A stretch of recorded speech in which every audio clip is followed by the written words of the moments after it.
మన జీవితంలో కొన్నిసార్లు కొన్ని విచిత్రాలు చూస్తాం. కొంతమంది అకాల మృత్యువును పొందడం చూస్తాం.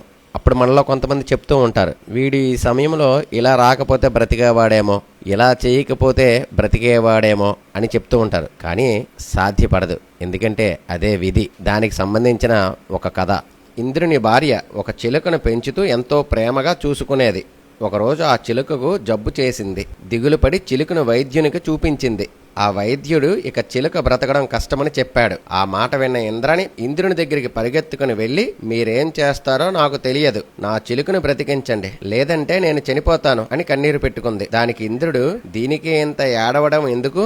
అందరి తలరాత్రులు వ్రాసేది బ్రహ్మే కదా, నేను వెళ్ళి ప్రార్థిస్తాను, నువ్వు దిగులు పడకు అని బ్రహ్మ దగ్గరకు వెళ్ళాడు ఇంద్రుడు. ఇంద్రుని ద్వారా విషయం తెలుసుకున్న బ్రహ్మ, నేను తలరాతలు మాత్రమే రాస్తాను, దాన్ని అమలుపరిచేది మహావిష్ణువు, కనుక మనం విష్ణువు దగ్గరికి వెళదాం పదా అంటూ బయలుదేరారు. వీరి రాకను గమనించిన విష్ణువు వారికి ఆహ్వానించి విషయం తెలుసుకున్నారు. నిజమే, ప్రాణాలు కాపాడేవాణ్ణి నేనే, కానీ చిలుకు ప్రాణం చివరి దశలో ఉంది, మళ్ళీ ఊపిరిపోయాలంటే శివునికే సాధ్యం, మనం ముగ్గురం శివుని వద్దకు వెళ్దాం పదండి అన్నారు. ముగ్గురు శివుని దగ్గరకు వెళ్లి విషయం చెప్పారు. శివుడు ఇలా అన్నాడు, ఆయుష్ పోసేది నేనే, కానీ ప్రాణాలు తీసే పని యమధర్మరాజుకి అప్పచెప్పాను, మనం వెళ్లి యమధర్మరాజును అడుగుదాం పదండి అంటూ అందరూ బయలుదేరారు. ఇంద్ర, బ్రహ్మ, విష్ణువు, శివుడు అందరూ యమలోకానికి రావడం చూసిన యముడు వారిని సాదరంగా ఆహ్వానించి విషయం తెలుసుకున్నాడు. అయ్యో, అదేమీ పెద్ద పని కాదు, మామూలుగా చావుకు దగ్గరగా ఉన్న వారి పేర్లను వారు ఎలా చనిపోతారన్నది ఒక ఆకు మీద వ్రాసి ఒక గదిలో వేలాడ తీస్తాం. ఏ ఆకు రాలి కింద పడుతుందో